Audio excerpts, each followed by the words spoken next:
Water. Without it, not only does life fail to survive, it fails to prosper. The life of this world would have no purpose without the water entwined in its being. Without it, the flora of the land does not sprawl its roots across the terrain. The fauna does not breathe vivacity into the wild, and most of all, the people of the earth do not thrive in their civilizations. Water is delivered as rain from the sky, which will sustain the life, but will also renew it, washing away, cleansing, anew. Before leaving Death Mountain, the Goron stocked Link up with water and slabs of salted mountain ram meat. When he did depart, he saw that the mysterious cloud ring was no longer hanging over the mountain. This had to be a sign that the evil in the temple had been banished, breaking its curse.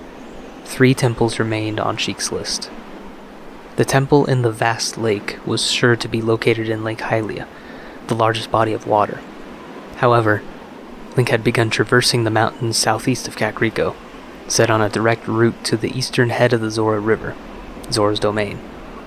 Navi indicated that he was going to need the appeal of King Zora before he could enter the temple, as it was the place Gabora Gabora mentioned the Zora held sacred.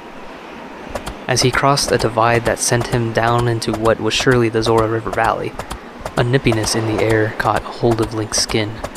"A cold wind is blowing from Zora's domain," Navi pointed out. Hyrule was a temperate land in a moderate climate. Occasionally there would be cold spells, particularly in the moist Kokiri forest. But as Epona clopped along down the hillside, the cold Link began to experience was like none other. Down at the bottom of the valley, tiny white flakes began to gently float down from the sky, which had darkened to a gray overcast. He had heard about snow from the Great Deku Tree as a child, but had never seen it in person. When Link reached the riverbed, he found it to be all dried up. He thought back to the moat flowing by the fallen castle town, recalling that it wasn't too full. Runoff from Death Mountain was probably still feeding it, but up at the source, there was nothing. Looking east, a billow of clouds was visible over where Zora's domain should be. Freezing from the cold, Link hunted down a deer with his bow, made a coat from its pelt, and continued on up towards Zora's domain to investigate. As he drew nearer, the snowfall grew heavier. Soon there was snow blanketing the ground and the dormant foliage. Branches of the trees and bushes lining the snaking river drooped more and more as Link went on, sagging from the weight of the snow, which grew thicker and thicker the closer he got. The sound of a wind now howling at his face, the crunching of fresh powder beneath Epona's hooves, and the chattering of Link's teeth was all he could hear. The bitter cold was chilling to the bones at this point, and the snow coming down was a full-on blizzard. In whiteout conditions, Link finally reached the waterfall covering the cave he entered so many years ago. It was frozen solid, a pillar of ice connecting the frozen pool below to the cliff basin above that held Zora's lake, or at least once did. The entrance was still there, behind the white wall of frozen water. Link squeezed Epona in to shelter her from the snowstorm.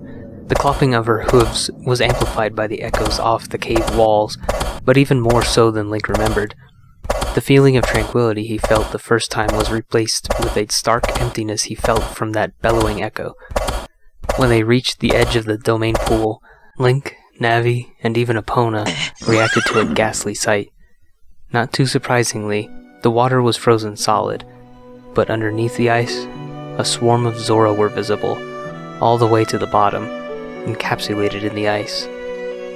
Link collapsed to his knees, snow falling from the top of his cap. He had seen the carcasses of the creatures he had slain. He had seen the corpses strewn across the rubble during the siege of Castletown. He had even seen the dead body of his childhood friend. But it was the sight of the dead Zora, preserved after who knows how long, suspended in a state of grief and agony still visible on their faces. That weighed on Link the most.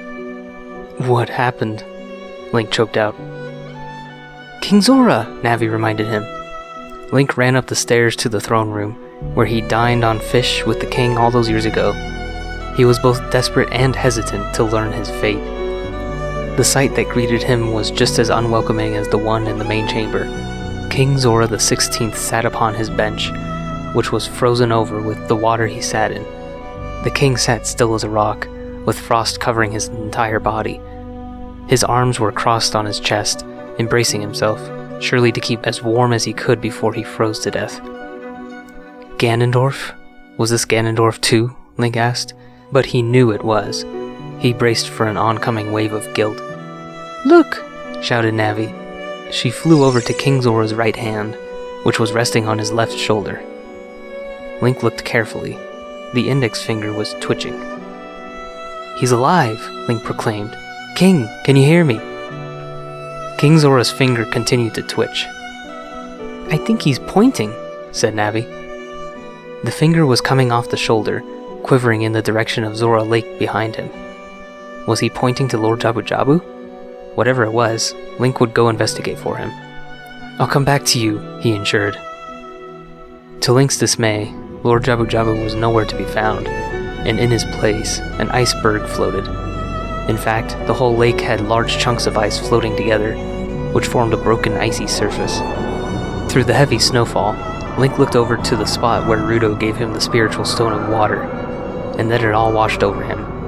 He nearly forgot that in the Zora's eyes, that was a token of betrothal, and he and Navi just swept it under the rug, eager to stop Ganondorf. That, of course, failed, and there they were, after 7 years. What had he done? Where was Ruto? "Look!" Navi alerted Link to something across the lake. The blizzard provided low visibility, but cutting through the white curtain was a flickering blue light in the distance. "Is that a flame?" asked Link. "Is that what the king was pointing at?" Link had a hunch of what the king wanted from him. He jumped onto the nearest iceberg. The massive platform began to tip under the uneven distribution of weight. Trying to keep his balance, Link stumbled across the surface of the ice. Then he jumped to the next chunk of ice, repeating the process. He did this the whole way across the lake, Navi following beside him. On the iceberg that was completely on the other side, Link stabilized himself in the middle. He looked up, to where the light was, only to find it was no longer there. Link was perplexed. There was clearly something glowing there, but being this close, Link could see a large opening in the steep cliffside, to a cavern, where the blue light was. He jumped over to the ledge of the iced-over orifice and pulled himself up. He took a deep breath, his exhale producing a large cloud, and entered the icy cavern.